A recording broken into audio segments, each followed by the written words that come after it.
Mhm. Oh my goodness, here we are. It's Tuesday, and Dan has chosen an absolutely stonking song. Moves like lightning, counts to 3, turns the lights all over, and she's coming at me. Now put your hands up. Is this a heist? Or is there someone? No one living here gonna make it out alive. Living it up as the sun goes down. A getaway car for 2 young lovers. Me and the girl straight out of town. Over the hill and undercover. And she said, green, green grass, blue, blue sky. You better throw a party on the day that I die. Green, green grass, blue, blue sky. You better throw a party on the day that I die. Throw a party, yeah. Throw a party on the day that I die. There you go. A little bit of George Ezra. What a cracking song to start the show. Dan, how the devil are you? Very good. I'm great, mate. Thank you. Yeah, very well. Even better for seeing you and hearing that. You can't beat a bit of George Ezra, can you? Hey? So my question to you is, why did you choose that song, Dan? I chose that one for my kids, really. Like, they absolutely love George Ezra at the moment. So that's all we have on it. Well, that's not all we have on at home. They've got a good, eclectic, rounded taste, but we have a lot of George Ezra, and I thought I'll choose that for them, and then I can play it back to them later. Fantastic. So what I do is I do a live show on Facebook. So every Tuesday at 1:30, I go live and I play a few songs. Yep. And what I always do on the Tuesday is I start off with the song and I play it in its entirety. Okay. The show's about you, not about the song. But I do love music, and it's a cheery song, isn't it? I think I don't think he does any non-cheery songs. It's absolutely great. I think he's brilliant. They're great fun. Great. Dan Barker, how the devil are you? Tell us a little bit about who you are, what you do. Sure, yeah. I'm very well, first of all, thank you. I run a video production and photography studio here in Herefordshire. We serve manufacturers, engineers, and tech companies. So we produce a lot of promo videos, product videos, testimonial videos, all your kind of nice marketing, polished marketing videos for now some fairly large businesses. I started out, my background is in aerospace engineering, and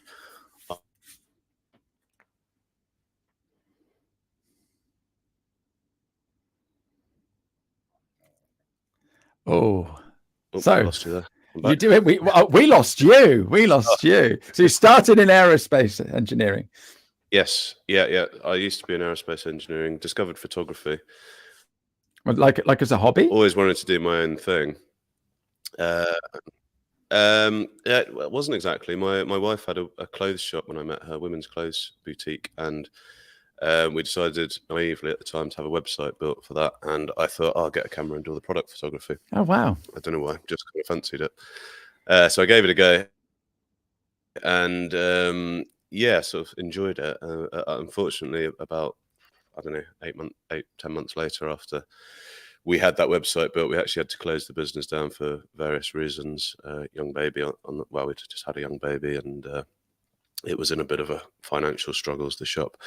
But I picked up a bit of paid work. I wasn't charging very much for my photography, but picked up a little bit of paid work and thought, well, I got paid to do something that I enjoy doing. Yes. So kind of built it from there.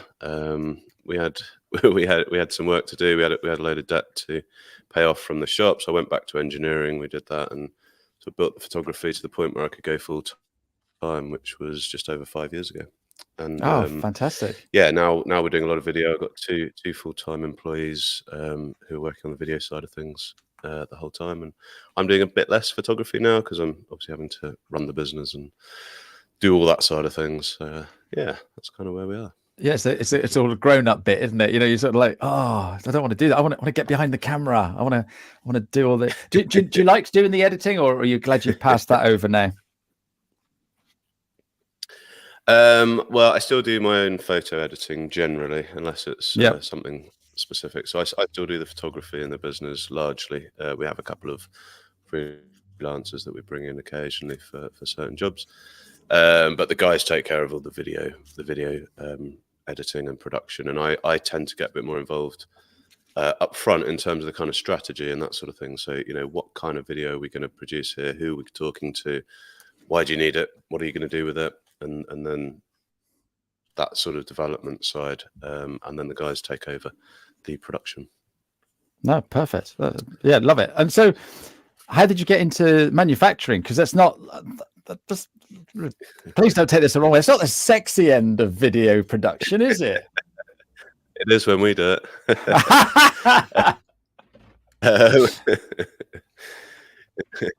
No, the reason was when I was still in my job, I put out a message on LinkedIn actually, and said what people are struggling with when they book a professional photographer.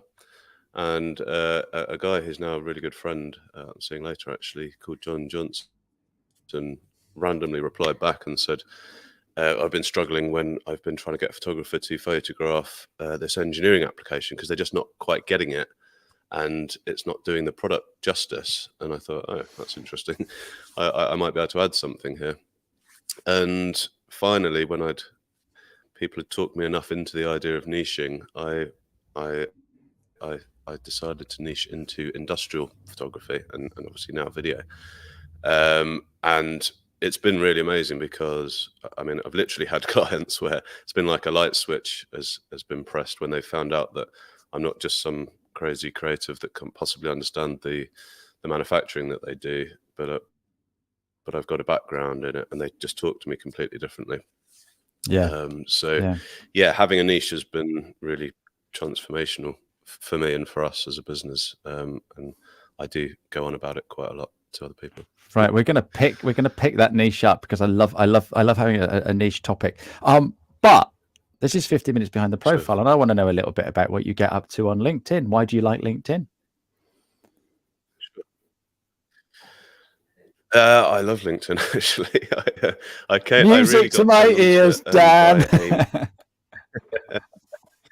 By a mentor called Jeff Brown.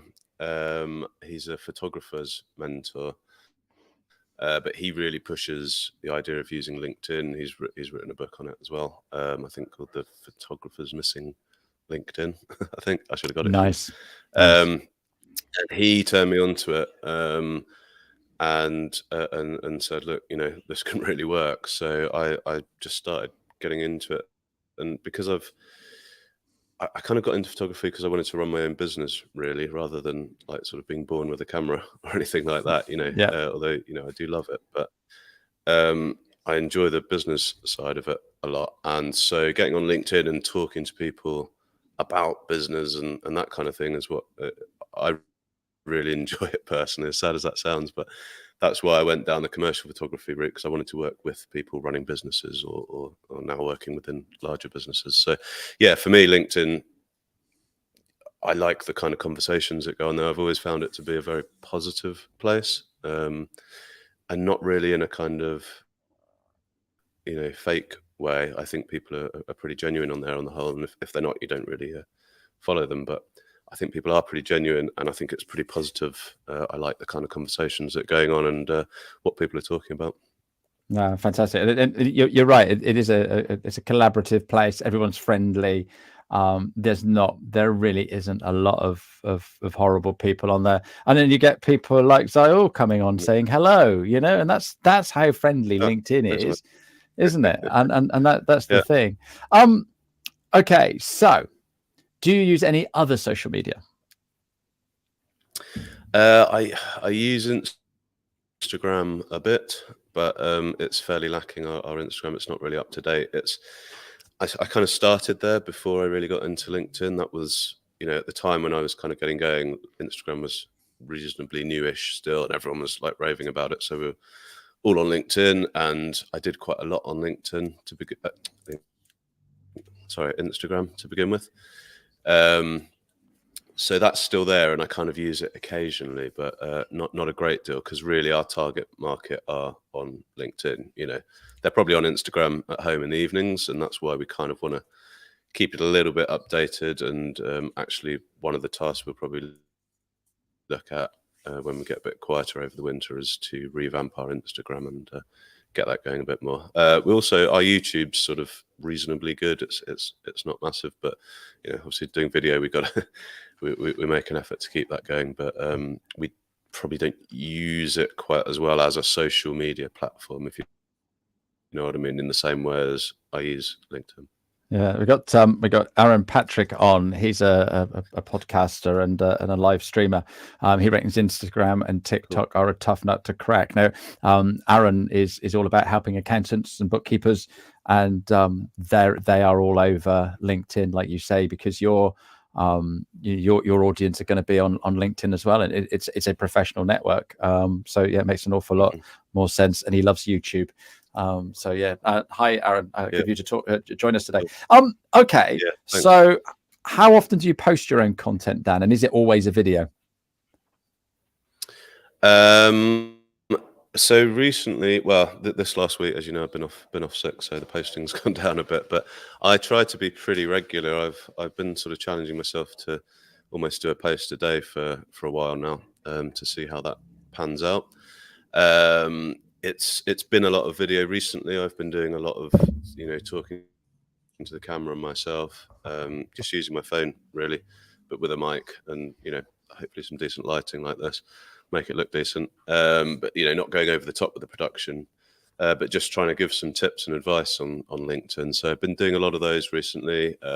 Today I just posted one of our finished videos because I realized I haven't posted one of those for quite a long time, so put one of those out. But I think I'm coming to the conclusion that a bit of a mix is best, and it doesn't always need to be a video, it doesn't always need to be a photo, but actually the mix is good, and even just the text posts seem to be pretty good if you mix it up that way.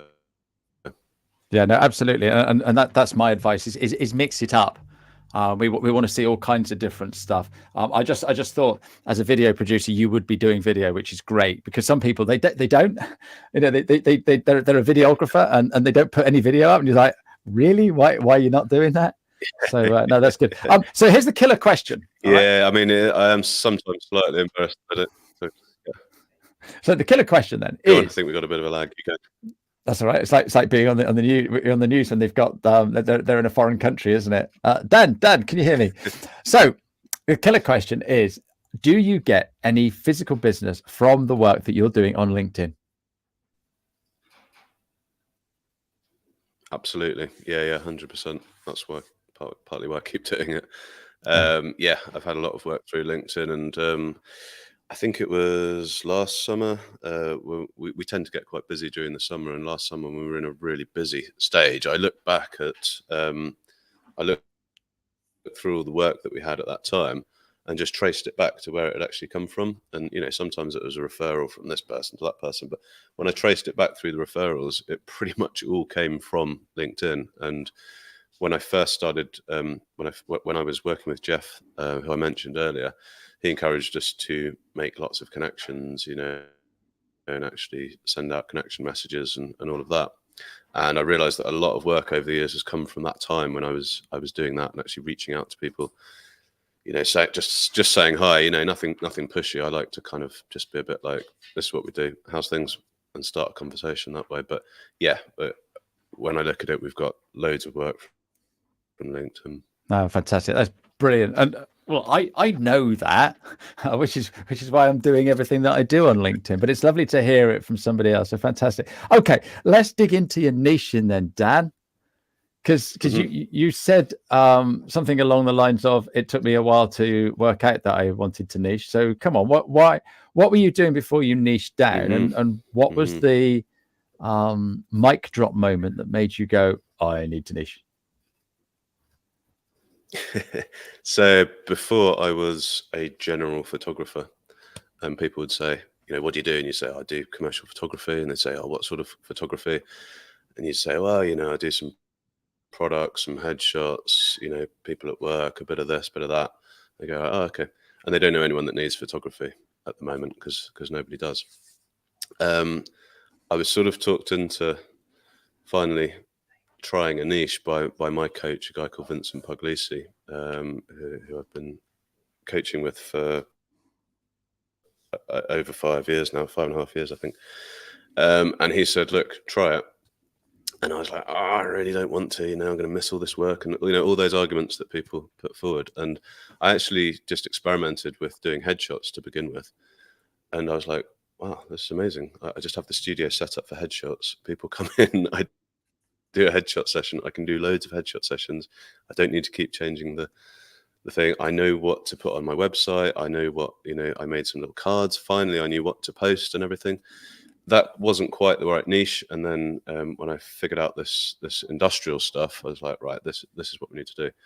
And it was amazing.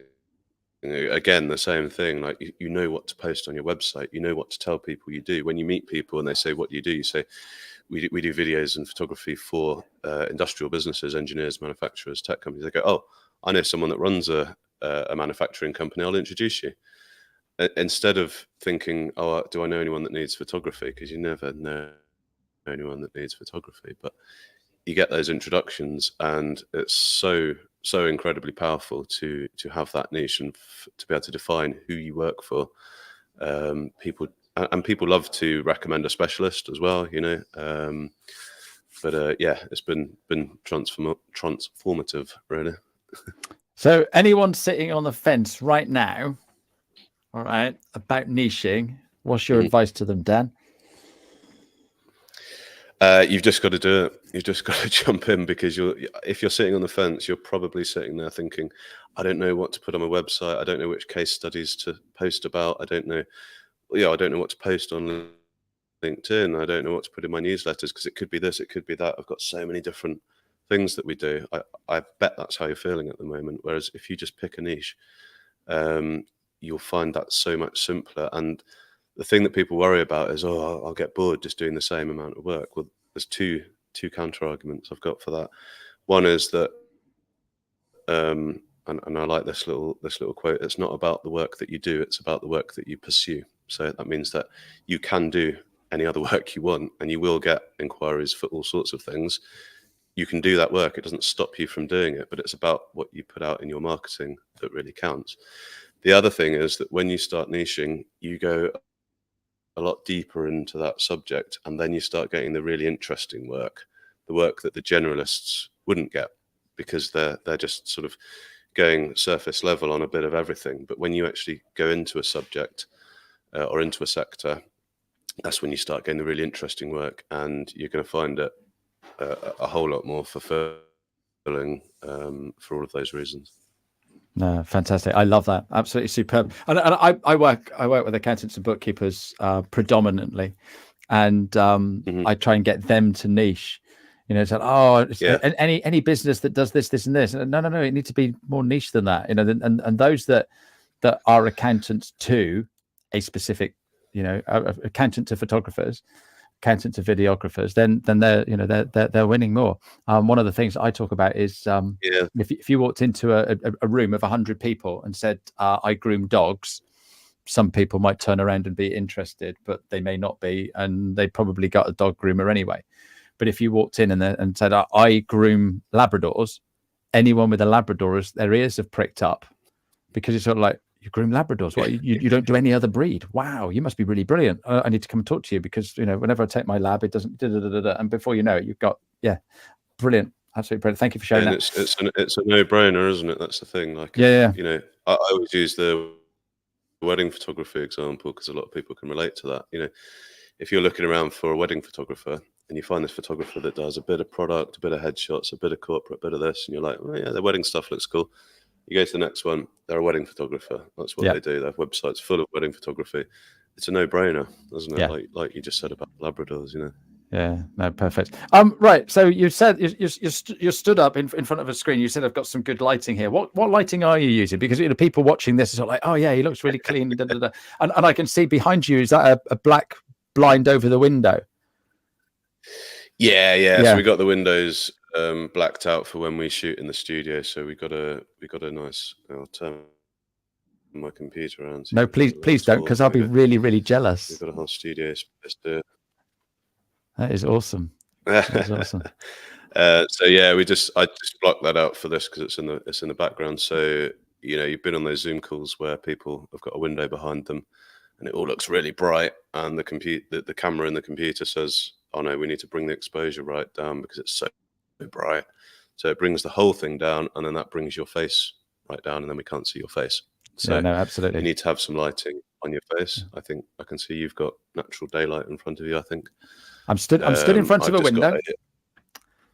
Yeah, perfect. And so what have you got? You've got one of these big lights that I've got here. Yeah, I've just got a light up here that's kind of it's actually going across my computer because I don't want it straight at me. If I turn it straight at me, it's not too bad. It's a little bit harsh. You start getting some sort of shadows and things on here. So I've just got it turned across. We call it feathering. So the light becomes a bit softer. So it becomes a bit more like that daylight that you've got. If you imagine like when you go out in the bright sunshine in the middle of the day, you'll notice that you get sort of panda eyes because you get a really hard light on you if you're right in the sun. Yeah. Whereas if you turn around and you go in the shade, you get this nice soft diffused light over your face.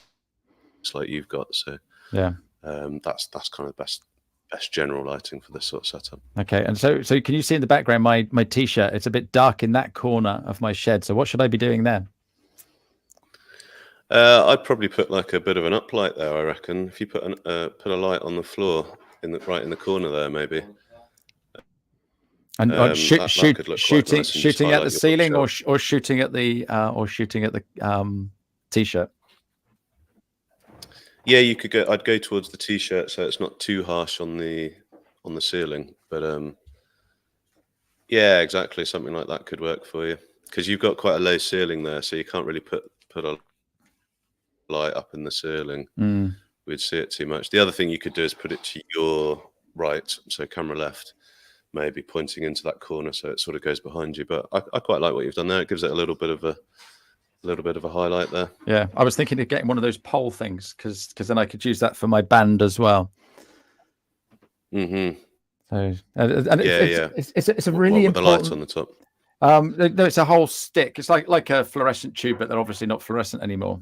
And you see them in music videos. But lighting is really important, and people really forget about it when they're doing video, don't they? Yeah, absolutely. It's well, I mean, photography means photo and graphy means light painting.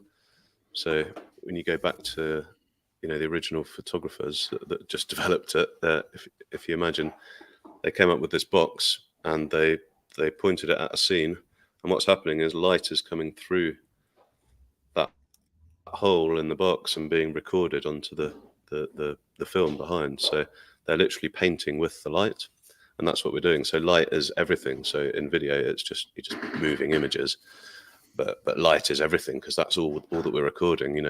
I know it sounds obvious, but if you turn off all the lights, we can't see anything. So all we're seeing is light bouncing back from. You're seeing light bouncing back from my face into the camera. So it's really important to have it looking good when you do those videos. But the other thing is audio as well. And you and I are both using a decent microphone here for this call. If you can almost get away with crappy footage if you have decent audio, but you can't get away with decent footage if you've got crappy audio. So some people go as far as to say that the audio is more important than the video. That's interesting. 50-50. Well, yeah, we do want to see stuff as well. But yeah, you're quite right, because you watch the classic is somebody walking down a seafront doing a talking to camera, but it's a little bit windy. And then all you're getting is that wind noise, and because it's bouncing off the mobile phone, and so you need did they call it a dead cat? To have all that fur around a microphone. So it's those sorts of things. So what would you recommend somebody uses if they're going to use their mobile phone but they want to get a microphone? Aaron's suggesting a Rode. I'll just actually I just got some stuff behind me. I'll just grab it. And while he's doing that, I'm going to turn around and say that poor old Aaron finds the lighting is the heaviest part of the kit bag. Do they make lights, or are they all just heavy? Yeah, that's fair. So what have you got there? They're all reasonably heavy. What have you got there to show us, Dan? So this is a Rode interface. I think it's called an AI Micro. It's called. This plugs into your phone. Yep. That's a Lightning connector. It also comes with other connectors, and then into that you can actually plug 2 microphones and a headphone, and your headphones if you want to. Yep. So this enables you to use an external microphone with your phone, and then what I tend to use is a little lav mic. Yep. So this is the kind of mic that just clips onto here. You put the wires down inside your top. That goes into the interface, and then the interface goes into the phone, and then that will give you a really nice, clean audio source. So that'll be pretty good in most cases. You know, it will pick up a bit of background noise, but it's designed to just pick up the sound fairly locally to you. And yeah, I mean, price-wise, you can get some cheap ones off Amazon. They'll probably do the job, but I think if you spent like 50 quid on that or something, you'd be doing, you know, you'd have something pretty decent. The interface is about 50 quid as well, I think. And that's the thing. Need that for, the thing is with all this kit, you can spend thousands on a microphone, but you can get away with 50 to 100 quid, and it just takes the sound just way up, doesn't it? Yeah, it does. It massively transforms it. I mean, you know, that said, if you've just got your earbuds, that's better than using the mic just on your phone. So if you are going to do, and I've done plenty of videos where I've just used my earbuds, the audio's not too bad. You know, it's not quite as good. There are programs that will clean up the audio for you as well now. So I tend to put my videos through an app called Captions, which is, as its name suggests, primarily for adding captions, but it's also got a denoising feature on it. So if you're in a noisy environment, it'll actually go through and use AI to denoise it and clean up the audio for you. I know a guy that does sound, and he actually puts noise back onto recordings. So they film something. They're using amazing mics and what have you, but they're in a forest, so you might hear an owl tweeting or something like that. But there was nothing in the audio when they did that, so he'll add an owl noise to it. It's absolutely incredible what he does. That is super niching as well, isn't it? Yeah, no, fantastic. So we've run out of time already. I've got one more question for you, but before we do that, I'm just going to go to my guest next week, who is I just got to get rid of that there first. So next week I've got Angela Sai is coming in. I've known her, Angela, for a couple of years, but she's never been on my show. So looking forward to catching up with her. But next week it's going to be Monday because I'm away on the Tuesday. So it's going to be Monday instead of Tuesday. But we've got her coming in. So Dan, my very last question to you. What advice would you give your 16-year-old self?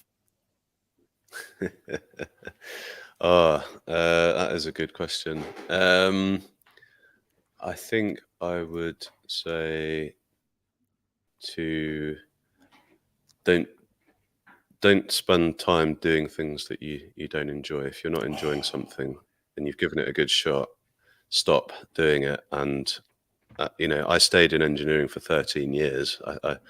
I feel like, I don't know if this is a good thing to say, but I sometimes feel like school conditions you to put up with things that you don't enjoy doing for a long period of time. And I think I got very good at that. Yeah. And I think that probably helped me to stay in engineering for 13 years, even though I wasn't enjoying what I was doing. And I would say, like, just be a bit more honest with yourself, and stop doing things that you don't enjoy, and go and find something else and take opportunities, and stop messing about.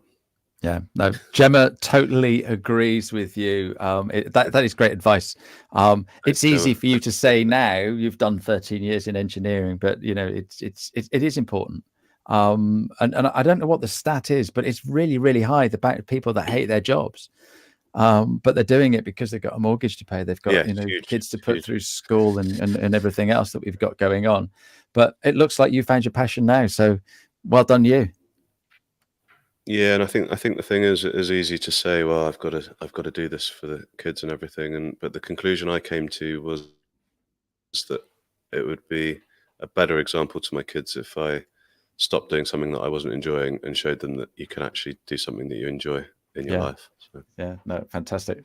Dan, it's been an absolute pleasure. Thank you so much for joining me today. Thank you to everybody for all the lovely comments. I will be back next week on Monday. And if you're listening on the podcast, you can find all Dan's details in the show notes. So thanks ever so much, Dan. Cheerio. Thank you. It's been great. You get out what you put in.